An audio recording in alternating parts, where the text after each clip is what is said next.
సభల ద్వారా ప్రజా ప్రణాళికలు రూపొందించుకొని గ్రామ పంచాయతీలను అభివృద్ధి చేసుకోవాలని తెలిపారు మంత్రి మండిపల్లి రాంప్రసాద్ రెడ్డి.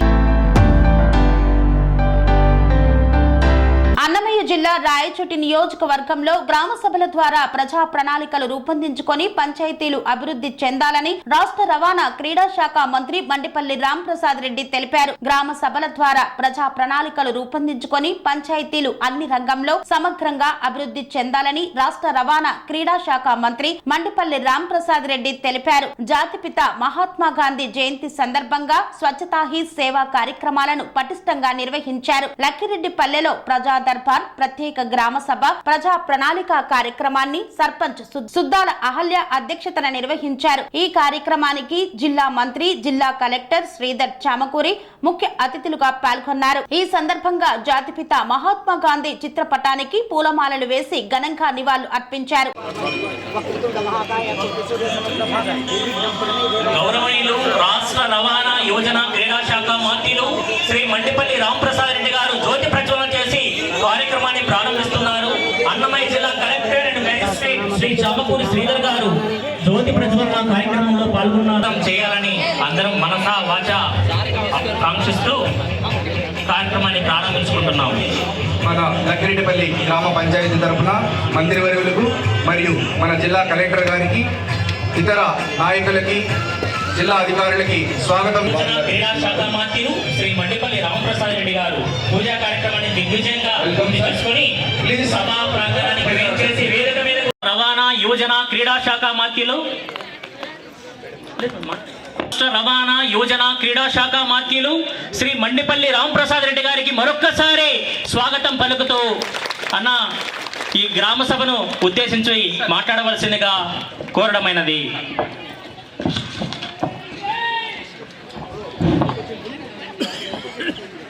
ఈరోజు లక్కిరెడ్డిపల్లి గ్రామంలో ఎప్పుడూ లేని విధంగా భారతదేశంలోనే కొన్ని గ్రామాల్లోనే ఈ కార్యక్రమాన్ని నిర్వర్తిస్తున్నాం. ముఖ్యంగా స్పెషల్ గ్రామ సభ అంటే మీ అందరికీ తెలుసు. గ్రామ సభ అంటే గ్రామంలో ఉన్న కార్యక్రమాలు ఏవైతే చేపట్టాలో సమిష్టిగా రాజకీయ నాయకులైతేనే అధికారులతో చర్చించి, ఇక్కడున్న సర్పంచ్ గారు అయితేనేం అలాగే ప్రజాప్రతినిధులతో సమావేశమై ఏ విధంగా మామూలుగా నిర్వర్తించుకున్నాము.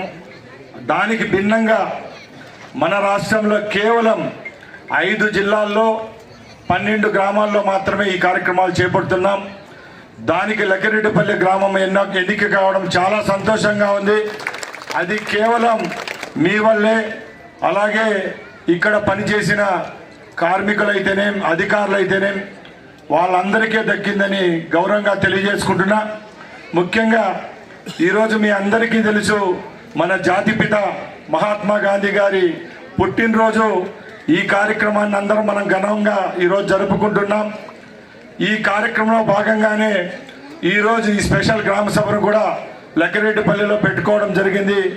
ఆ కార్యక్రమానికి విచ్చేసిన మన కలెక్టర్ గారికి, డిపిఓ గారికి, డిఎల్పిఓ గారికి, అలాగే గ్రామ సర్పంచ్ గారికి, అలాగే మా పార్టీ నాయకులకు, ముందరున్న పాత్రికేయులకు, అధికారులకు, అనధికారులకు ప్రతి ఒక్కరికి ధన్యవాదాలు తెలియజేసుకుంటూ ఈ కార్యక్రమాన్ని ప్రారంభిస్తున్నా. ముఖ్యంగా నిన్నే మన జిల్లాకు ఒక ఘనమైన కీర్తి దక్కింది.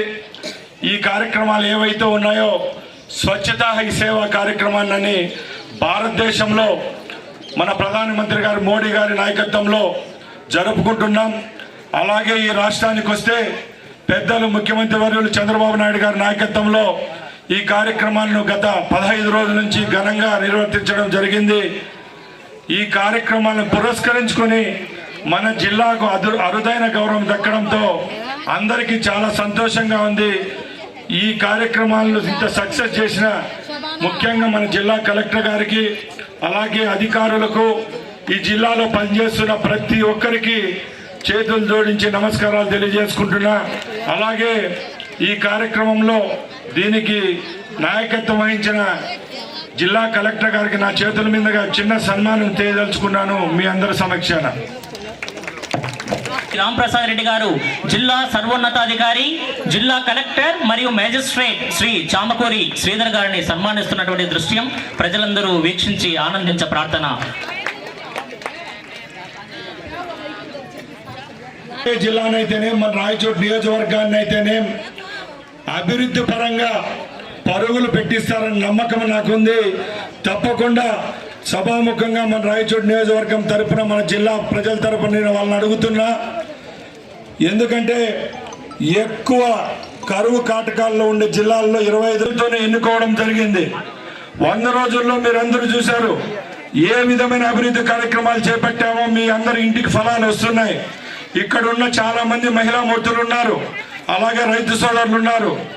ఎప్పుడైనా ఈ విధమైన సంతోషకరమైన జీవితం గడిచిపోయామా అని ముందడుగుతున్నా. ఎందుకంటే చంద్రబాబు నాయుడు గారు ముఖ్యమంత్రి అయిన తర్వాత, కూటమి ప్రభుత్వం ఏర్పాటైన తర్వాత అక్కడ నరేంద్ర మోడీ గారు, ఇక్కడ చంద్రబాబు నాయుడు గారు ఈ 100 రోజుల్లోనే ఏ విధమైన కార్యక్రమాలు మనకు సంక్షేమ పథకాలు అందించారో మీ అందరికీ తెలుసు. ముఖ్యంగా గత ప్రభుత్వంలో పెన్షన్ 250 రూపాయలు పెంచేదానికి 5 సంవత్సరాలు పట్టింది 1000 రూపాయలు వచ్చేదానికి. మన ప్రభుత్వం ఏర్పాటైన తర్వాత ఈ ప్రజలపై ప్రేమతో ఎవరైతే నిజమైన పెన్షన్దారులు ఉన్నారో ఆ కుటుంబాలందరికీ ఒకేసారి 4000 రూపాయలు పెంచిన ఘనత కూడా చంద్రబాబు నాయుడు గారికి దక్కుతుందని తెలియజేసుకుంటున్నా. ఎందుకంటే మీరందరూ గ్రహించారు, ఆ రోజు 4000 రూపాయలు మేనిఫెస్టోలో పెడితే పెన్షన్ పెంచుతామని చాలా మంది నవ్వుకున్నారు. ఏంటి ఒకేసారి 1000 రూపాయలు ఇస్తుందా ఈ ప్రభుత్వం అన్నారు. ప్రభుత్వం ఏర్పాటైన ఫస్ట్ నెలలోనే ఇంటింటికి గ్రామ సెక్రటేరియట్ ద్వారా 1000 రూపాయలు పెంచి 4000 రూపాయలు అందించిన ఘనత ఈ ప్రభుత్వానికే దక్కుతుంది. అలాగే చెప్తున్నా, మన కుటుంబాల్లో గవర్నమెంట్ ఉద్యోగం అనేది లాస్ట్ 5 సంవత్సరాలు ఎక్కడా చూడలే. మనం ఎక్కడైనా ఉద్యోగాలు వచ్చినాయంటే గడప గడపకని ఒక ప్రోగ్రాం పెట్టి ఏదైనా మన సొంతంగా మన భూములు అమ్ముకుంటే డబ్బు వచ్చినా కూడా అది మేమే ఇచ్చినామని చెప్పి ఆ రోజు డబ్బా కొట్టుకునింది ఆ ప్రభుత్వం. అదే చంద్రబాబు నాయుడు గారు ప్రభుత్వం ఏర్పాటైన తర్వాత మొట్టమొదటిగా 16,450 ఉద్యోగాలకు శ్రీకారం చుట్టినాడు. అంటే ఉద్యోగం అంటే అన్ని ఉద్యోగాలే. 500 ఇచ్చేది ఉద్యోగమే, 5 లక్షలు ఇచ్చేది కూడా ఉద్యోగమే. నేను ఒకటే గర్వంగా చెప్తున్నా, తెలుగుదేశం పార్టీ ప్రభుత్వం ఏర్పాటైన తర్వాత మొట్టమొదటిగా 175 నియోజకవర్గాల్లో సుమారు 16,500 డిఎస్సి పోస్టులు వస్తున్నాయి. టీచర్ పోస్ట్ అంటే మీరు అందరూ గ్రహించాలా. తప్పకుండా మన నియోజకవర్గంలో కూడా 175ని డివైడ్ చేయండి, 16,500కి ఎన్ని ఉద్యోగాలు మన నియోజకవర్గంలో మన బిడ్డలకు వస్తాయో ఒకసారి గ్రహించాలా. అలాగే ఎన్నో సంక్షేమ పథకాలు ఇస్తున్నారు. అవన్నీ ఎక్కడ పార్టీ పేరు కానీ పార్టీ జెండా పెట్టుకొని కానీ ఎక్కడ ఏ విధమైన కార్యక్రమాలు చేపట్టడంలే. ఒకటే చెప్తున్నాం, గత ప్రభుత్వాలు చేసిన తప్పులు ఈ ప్రభుత్వంలో చేయం. అలాగే ఒకటే చెప్తున్నాం, ఈ రాష్ట్రాన్ని నడిపించే వాళ్ళు రాజకీయ నాయకులు ఒక ఎత్తు అయితే అధికార గణం కూడా ఒక పక్కల. ఈ ప్రభుత్వం ఓట్లలో గెలుపులో కారకులైన అధికారులందరికీ స్వేచ్ఛనిస్తున్నాం. తప్పకుండా ఈ రాష్ట్ర అభివృద్ధిలో మీ పాత్ర తప్పకుండా ఉంటుంది. మిమ్మల్ని కలుపుకొని పోతాం. ఆ రోజు ఆ ప్రభుత్వాల్లాగా కక్ష సాధింపులు చేసి మీ వల్ల నష్టపోమని సభాముఖంగా నేను తెలియజేసుకుంటున్నా అధికారులందరికీ. ఇప్పుడే కలెక్టర్ గారికి చెప్పడం జరిగింది, మన ప్రాంతంలో ఎవరు రాంప్రసాద్ రెడ్డి గారికి, అధికారులకు, సర్పంచ్కి, గ్రామ సభ వార్డు మెంబర్లకి మరియు గ్రామ సభ సభ్యులందరికీ, మీడియా వారికి, అధికారులకు అందరికీ నమస్కారం. ఈరోజు మనం లక్కిరెడ్డిపల్లి పంచాయతీలో ప్రత్యేకమైన గ్రామ సభ నిర్వహిస్తున్నాం. ప్రభుత్వం ఏర్పడ్డ తర్వాత మనకు మొట్టమొదట అన్ని గ్రామ పంచాయతీలు గ్రామ సభలు ఒకే రోజు జరిపి దాదాపు 1,20,00,000 మంది గ్రామ సభలకు హాజరవ్వడం జరిగింది. సో అదే రోజు నాటికి మీ అందరికీ కూడా 15th ఫైనాన్స్ గ్రాంట్ కూడా ప్రభుత్వం ఇచ్చింది. ఇప్పుడు మళ్ళీ ప్రత్యేక గ్రామ సభలు మనం స్వచ్ఛతా హీ సేవకి అనుగుణ ప్రత్యేకమైన గ్రామ సభగా ఇక్కడ ఏర్పాటు చేశాం. ఈ స్వచ్ఛతా హీ సేవ గత 15 రోజుల నుంచి కూడా క్లాప్ మిత్రాలు అంటే సఫాయి మిత్రాలు, పంచాయతీ సెక్రటరీ, గ్రామ సర్పంచ్, వార్డు మెంబర్లు, గ్రామ సభ సభ్యులు, మన ఆనరబుల్ మినిస్టర్ గారు, ఇతర ప్రజాప్రతినిధులు అందరూ కూడా కష్టపడి మనం ఈరోజు మన రాష్ట్రంలోనే అత్యధికంగా ఈవెంట్స్ చేయడం జరిగింది. చెత్త ఎక్కడుంటే అక్కడ గుర్తించడం జరిగింది, దాన్ని క్లీన్ చేయడం జరిగింది. మీరందరూ కూడా ఎంతో పాటుపడ్డారు. మీ అందరికీ కూడా, మీ అందరి సహకారానికి కూడా నా యొక్క కృతజ్ఞతలు. ప్రజాప్రతినిధులు, అదేవిధంగా గ్రామ సచివాలయ ఉద్యోగులు, ఎంపీడీఓ గారు, ఈఓపిఆర్డి గారు, అలాగే పీడీడీఆర్డీఏ వీళ్ళందరూ కూడా కష్టపడి మీ ఇంటికి ఎవరికైతే పెన్షన్ ఇవ్వాల్సి ఉందో వాళ్ళందరికీ ఇంటికి వచ్చి మార్నింగ్ పూటే మీ అందరికీ కలిసి పెన్షన్లు ఇవ్వడం జరిగింది. ఇవన్నీ మీకు గుర్తు చేసుకుంటూ ఈరోజు ప్రధానమంత్రి గారు ఏదైతే మనకు సందేశం ఇచ్చారో అది ఇక్కడ ప్లే చేయడం జరిగింది. మరి ఇన్ని రోజులు, గత 10-15 రోజుల నుంచి కూడా చెత్తని ఎక్కడికక్కడ ఎత్తివేయడం, ఎస్డబ్ల్యూపీసీకి చేర్చడం, మన పంచాయతీని అత్యంత స్వచ్ఛంగా, సుందరంగా, చెత్త లేనిదిగా మనందరం కూడా చేసుకోవాల్సిన బాధ్యత ఉంది. ఇదేదో ఈ ఒక్కసారి అక్టోబర్ 2 మన గాంధీ జయంతి సందర్భంగా చేసేదే కాకుండా మనం సంవత్సరం మొత్తం కూడా ఈ చెత్త నిర్వహణకి అత్యధిక ప్రాముఖ్యతనివ్వాలి. ప్రతి ఇంటి నుంచి కూడా మీరు చెత్తను వేరు చేయాలి. తడి చెత్త, పొడి చెత్త అంటూ ఇవ్వాలి. మన పంచాయతీ నుంచి సఫాయి మిత్రాలు, ఏదైతే క్లాప్ మిత్రాలు ఉన్నా ఇంటింటికి చెత్త సేకరణ చేయాలి. మన పంచాయతీ మన జిల్లాకి అత్యధికంగా అంటే మంచి మార్గదర్శకంగా ఉండాలి. సో ఎక్కడ చెత్త లేకుండా చూసుకొని మనం కనుక అది నిర్వహించుకోగలిగితే ఆటోమేటిక్గా గుర్తింపు వస్తుంది. దానికి తగ్గ నిధులు కూడా మనకు మళ్ళీ 15th ఫైనాన్స్ కమిషన్ నుంచి మన జిల్లాకు మరొక 30 కోట్ల రూపాయలు కూడా ఇంకొక వారం 10 రోజుల్లో వస్తాయి. రాష్ట్ర రవాణా యువజన క్రీడా శాఖ మంత్రులు, రాష్ట్ర రవాణా యువజన క్రీడా శాఖ గౌరవించడం మరియు గర్వించడం, ఐక్యతను పెంపొందించడం మరియు మన పౌరుల్లో कर्तव्य भावाన్ని बैठक के साथ पंचायत विकास योजना की शुरुआत होती है। इस बैठक में आप अपने गांव की जरूरतों और संसाधनों की जानकारी साझा करते हुए आपस में विकास की प्राथमिकताएं तय कर सकते हैं। इस तरह आपकी सलाह రామయ్య గారిని రావాల్సిందిగా కోరుచున్నాను. గౌరవ మంత్రివర్యులు మరియు జిల్లా కలెక్టర్ గారు వారిని సన్మానిస్తున్నారు. వారికి జిల్లా సర్వోన్నతాధికారి, జిల్లా కలెక్టర్ మరియు మేజిస్ట్రేట్ శ్రీ చామకూరి శ్రీధర్ గారు 75 వసంతాలు పూర్తి చేసుకున్నటువంటి పెద్దలను సన్మానిస్తున్నటువంటి దృశ్యం అందరూ వీక్షించి ఆనందించ ప్రార్థన. అల్లా బకష్ గారిని అభివృద్ధి పదానికి ఎంతగానో అవసరం.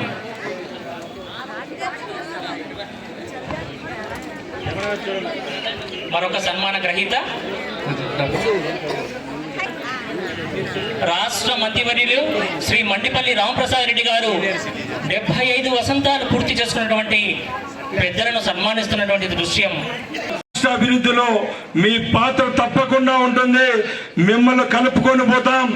ఆ రోజు ఆ ప్రభుత్వాల్లాగా కక్ష సాధింపులు చేసి మీ వల్ల నష్టపోమని సభాముఖంగా నేను తెలియజేసుకుంటున్న అధికారులందరికీ. ఇప్పుడే కలెక్టర్ గారికి చెప్పడం జరిగింది, మన ప్రాంతంలో ఎవరు పెద్ద పెద్ద భూస్వాములు ఎవరు లేరు. ఎక్కడ చూసినా చిన్న చితక రైతులు ఉన్నాం.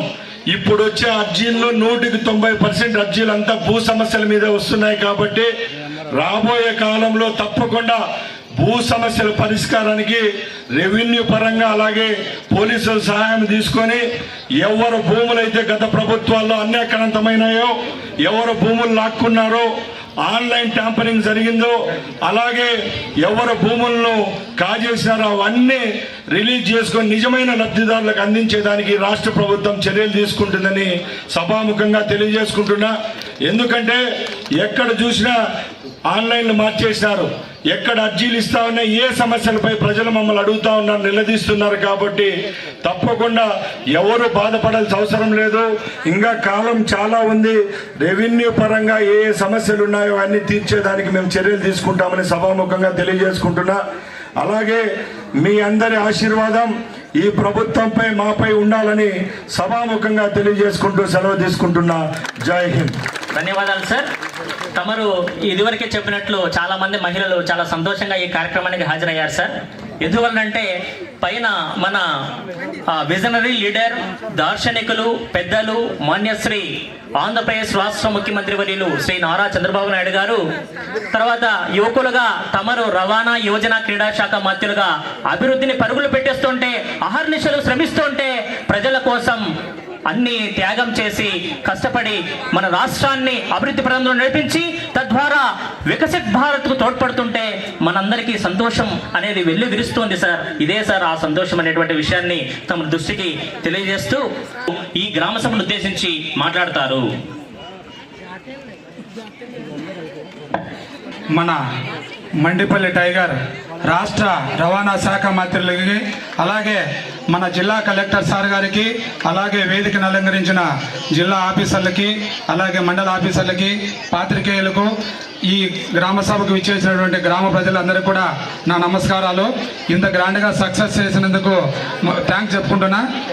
సార్, రవాణా శాఖ మంత్రి గారికి, అలాగే జిల్లా కలెక్టర్ సార్ గారికి ఈ సభ ద్వారా 2 విషయాలు మీతో పంచుకోవాలనుకుంటున్నాం సార్. ఈ విషయం ఏంటంటే సార్, మాకు మా మండలానికి తాగునీటి కొరత చాలా ఉంది సార్. ఇప్పటి వరకు మేము అడిగిన వెంటనే మంత్రి గారు చొరవ తీసుకొని 15 బోర్లు వేయడం జరిగింది సార్. ఏ ఊర్లో కూడా నీళ్ళు వచ్చే పరిస్థితి లేదు. ప్రతి ఊరికి బోర్ అవసరం ఉంది. మా విన్నపాన్ని మన్నించి ఒక 20 బోర్లు అత్యవసరంగా కావాల్సినవి ఉన్నాయి సార్. అదేవిధంగా ప్రతి ఊరికి నీళ్లు తోలుతున్నారు సార్. కానీ ఒక మనిషికి 15 లీటర్ల చొప్పునే తోలుతున్నారు. ఆ 15 లీటర్లు ఎంతవరకు సరిపోవడం లేదు సార్. దయచేసి ఈ 15 లీటర్లను పెంచి గ్రామాలకు అందించవలసిందే కోరుచున్నాం సార్. అలాగే మా మినిస్టర్ గారికి విన్నపం ఏంటంటే, అన్న, ఈ రాయచోటి తాలూకాలో ఏ మండలానికి లేనన్ని గురుకులాలు మా మండలానికి ఇచ్చినారు. దానికి మీకు కృతజ్ఞతలు తెలియజేసుకుంటున్నాను. అలాగే ఒక 15 తక్కువ ఉన్నాయన్న లబ్ధిదారులు చాలా ముఖ్యంగా అవసరమైన వాళ్ళు ఉన్నారు. అదొకటి. ఈ సీజన్లో ఉలవలు రైతులకు ఉలవలు ఇచ్చినారన్న 450 క్వింటాలు ఇవ్వడం జరిగింది. మరిన్ని ఒక 400 క్వింటాలు అందించాలని కోరుకుంటూ ఈ గ్రామ సభను విజయవంతం చేసిన ఈ గ్రామ ప్రజలకు, మండల ప్రజలకు నమస్కారాలు తెలియజేసుకుంటూ సెలవు తీసుకుంటున్నాను. Thank you sir. ధన్యవాదాలన్నా.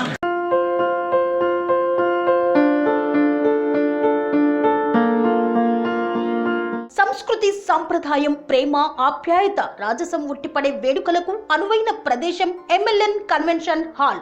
కని విని ఎరుగని రీతిలో జరిగే మీ ఇంటి కళ్యాణ వైభోగానికి అందమైన కళ్యాణ వేదిక MLN convention hall. MLN convention hall ప్రత్యేకతలు: సువిశాలమైన wedding halls, centralise AC, banquet hall మరియు విశాలమైన డైనింగ్ హాల్. వధువరుల కోసం ప్రత్యేక AC మరియు నాన్ AC గదులు. నక్షత్రాల వెలుగులో పచ్చని పచ్చికపై పార్టీల కోసం అనువైన గార్డెన్. MLN కన్వెన్షన్ లో CCTV పర్యవేక్షణతో పూర్తి భద్రత. ఎక్స్పీరియన్స్ అండ్ ప్రొఫెషనల్ వర్కర్స్ గల అన్నపూర్ణ గ్రూప్ వారి సేవలు. 2000 వాహనాలు పార్కు చేసేందుకు సువిశాల పార్కింగ్ సౌకర్యం. మీ ఇంట జరిగే అన్ని శుభకార్యాలకు, పెళ్లి, reception, engagement, birthdays, get together, corporate events, ఏ ఇతర శుభకార్యాలకైనా అందమైన వేదిక MLN కన్వెన్షన్ హాల్. బుకింగ్ కోసం సంప్రదించండి 7550438888 మరియు 7550428888. మా అడ్రస్ చీర్యాల లక్ష్మీ నరసింహస్వామి దేవాలయం ప్రక్కన, near outer ring road, Keesara junction, Cheeryal గ్రామం, మేడ్చల్ జిల్లా.